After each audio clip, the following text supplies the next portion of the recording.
बहू, बेटी, तुम दोनों सच सच बताओ कि अलमारी में से मेरा सोने का हार तुम दोनों में से किसने चुराया? अरे मम्मी जी कैसी बात कर रहे हैं आप?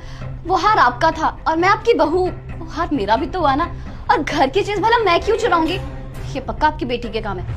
हर दूसरे दिन तो मुंह उठा के यहाँ रहने के लिए आ जाती है और इसे पहनने के लिए महंगे हार भी तो नहीं मिलते हैं, तो पक्का इसने हार चुराया होगा। भाभी, आप ये कैसे बात कर रही हैं और मुझ पर क्यों इल्जाम लगा रही हैं? मम्मी, मैंने आपका कोई हार नहीं चुराया है और मुझे तो पता भी नहीं कि आप अपने गहने रखती कहाँ पर हैं। पक्का ये हार भाभी ने चुराया होगा जो ऐसा बोल रही हैं। और इन्हें ना डर होगा कि कहीं वो हार आप मुझे ना दे दें, इसलिए इन्होंने ही चुराया होगा। ओ हेलो, मुझे ना कुछ भी चुराने की जरूरत नहीं है। मेरे घर वालों ने अच्छा खासा सोना देकर भेजा है मुझे। अच्छा, दिखता तो नहीं है मुझे आपके घर वालों का दिया हुआ सोना। ओहो, बस करो तुम दोनों, शर्म करो। कैसे बच्चों की तरह आपस में लड़ाई कर रही हो? अरे ननद और भाभी हो तुम दोनों, शर्म नहीं आती तुम दोनों को? तो आप ही देखो ना मम्मी, भाभी मुझसे कैसे बात कर रही हैं। मैं तो कभी कभी आती हूँ इस घर में और मुझ पर ही चोरी का इल्जाम लगा रही हैं। शर्म नहीं आती इन्हें। मम्मी मैं बता रही हूँ, इन्होंने ही हार चुराया। मम्मी जी इतना शोर क्यों मचा रखा है? क्या हुआ कविता, क्या हुआ? देखिए ना, मम्मी जी का हार चोरी हो गया सोने का। मैं तो यही बोल रही थी कि आपकी बहन हर दूसरे दिन यहाँ आ जाती रहने के लिए, पक्का इसी ने हार चुराया होगा। मम्मी जी आप पक्का हार रख के भूल गई होगी। अरे ढूंढिए, मिल जाएगा आपको। हाँ देखती हूँ, शायद मिल जाए। अच्छा, मैं ना एक बहुत जरूरी फैसला लेना चाहती हूँ। वो क्या है ना कि आजकल मेरी तबीयत भी कोई ज्यादा ठीक नहीं रहती, तो मैं ये सोच रही थी कि जो मेरी इतनी सारी प्रॉपर्टी है कि उसका हकदार कौन होगा, कौन उसको अच्छे से उसकी जिम्मेदारी निभाएगा। मेरा एक ही बेटा है और एक ही बेटी है। मैं ये सोच रही हूँ कि ये प्रॉपर्टी जवाई और बेटी को या बेटे और बहू को देके जाऊं। मम्मी जी इसमें सोचने वाली क्या बात है? ये प्रॉपर्टी तो हमें मिलनी चाहिए ना, ये तो शुरू से चलता आ रहा है। माँ बाप अपनी प्रॉपर्टी बेटे और बहू के नाम करते हैं, ना कि अपनी बेटी और दामाद के नाम। देखे ना मम्मी जी कैसे प्रॉपर्टी के नाम पर एकदम से सामने आई हैं। वैसे तो हर काम में पीछे ही रहती हैं आप। ये बातें करके ना अब मेरा दिल दुखा रही है। और आप एक क्या पुरानी सोच लेकर बैठी हैं कि प्रॉपर्टी सिर्फ बहू बेटे के नाम ही की जाती है। तो आप ना ज्यादा ज्ञान मत झाड़िए यहाँ पर। मैं भी इस घर की बेटी हूँ और पूरी हकदार हूँ इस घर की सारी प्रॉपर्टी की। देख लिया मम्मी जी, कितनी लालची है आपकी बेटी। प्रॉपर्टी के नाम पे कैसे झगड़ा कर रही है मुझसे। पक्का ये लालची है मम्मी जी, और इसी ने आपस सोने का हार चुराया। मान लीजिए मेरी बात। ओहो, हार को मिलना होगा तो मिल जाएगा। मुझे तो इस बात की टेंशन हो रही है कि तुम दोनों की आपस में बिल्कुल ही नहीं बनती। इसलिए मैं मरने से पहले ऐसा फैसला लेना चाहती हूँ कि तुम दोनों प्रॉपर्टी के लिए लड़ो ना, झगड़ो ना आपस में।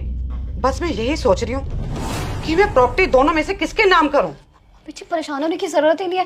मैंने आपको बोला तो ये प्रॉपर्टी हमारे नाम कीजिए।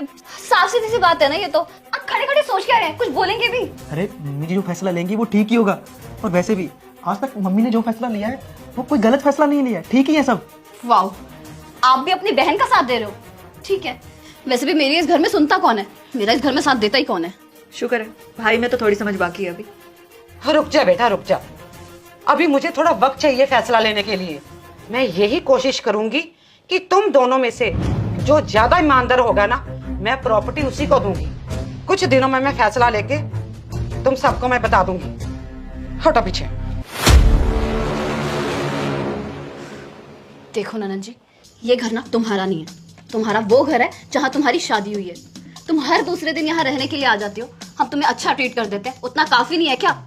इस घर की प्रॉपर्टी से ना दूर रहो, अगर ये चाहती हो कि जितनी हमारे बीच में बची हुई है वो बिगड़े ना, समझी? देखो भाभी जी, अभी तक तो मुझे इस सब में कोई इंटरेस्ट नहीं था, पर आपके बिहेवियर को देखने के बाद पूरा इंटरेस्ट आ गया। और अब तो सब कुछ 50-50 ही होना चाहिए। मम्मी जी ने बोला ना कि वो सोचकर अपना फैसला बताएंगी, तो उन्हें फैसला लेने देते हैं। आपके फैसले की जरूरत नहीं है मुझे। साइड हटिए जरा। अरे तुम शांत रहो, मम्मी जी जो फैसला लेंगे ठीक ही होगा। मैं जा रहा हूँ, ऑफिस के लिए लेट हो रहा हूँ।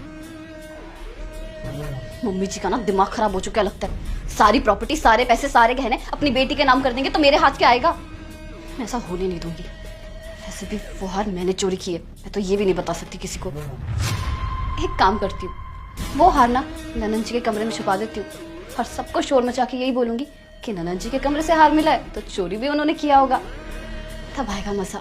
मम्मी जी मुझसे खुश होकर मुझे ईमानदार समझ के सारी की सारी प्रॉपर्टी मेरे नाम कर देंगी। चोर चोर, सभी जल्दी आइए। देखिए क्या हुआ भाभी, आप क्यों क्यों चोर चोर चिल्ला रही है? क्या हुआ? ननन जी तुम वॉशरूम में नहीं थी? नहीं, मैं तो बाहर थी टेरेस पे।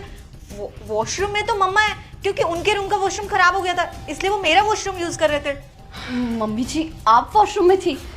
खैर छोड़िए ना, ये देखिए असली चोर का पता लग चुका है। आपकी बेटी के ड्रॉर से ये हार निकला सोने का आपका। आपकी बेटी चोर है। नहीं मम्मी जी, मुझे नहीं पता ये हार मेरे कमरे में कैसे आया।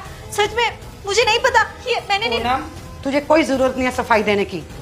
मैंने खुद अपनी आंखों से देखा इसे कमरे में हार रखते हुए। चोर तू नहीं है पूनम, चोर ये है।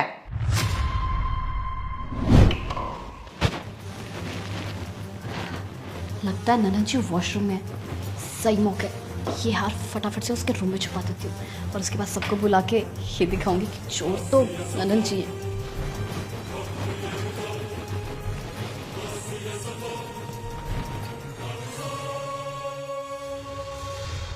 चोर चोर सभी जल्दी आइए, देखिए। क्या हुआ भाभी, आप क्यों चोर चोर चिल्ला रही हैं? क्या हुआ? तूने जानबूझकर चोरी का इल्जाम मेरी बेटी के ऊपर लगाया। शर्म नहीं आती तुझे? मैंने तुझे क्या समझा और तू क्या निकली? वो मम्मी जी, वो क्या है ना, मैंने हार इसलिए लिया था, सोचा था कि फोटो खिंचा के ना वापस रख दूंगी। सॉरी मम्मी जी, गलती हो गई।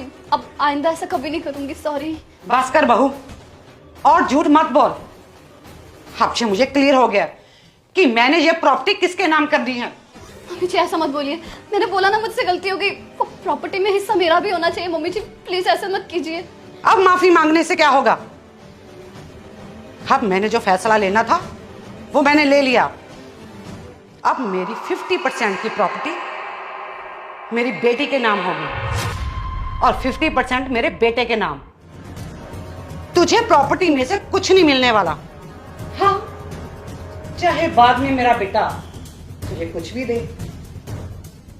अगर तुझे हार ना चुराती, तुझे सारी प्रॉपर्टी की हकदार मैंने तुझे ही बनाना था, क्योंकि सास के बाद ना बहू ही घर की हेड होती है।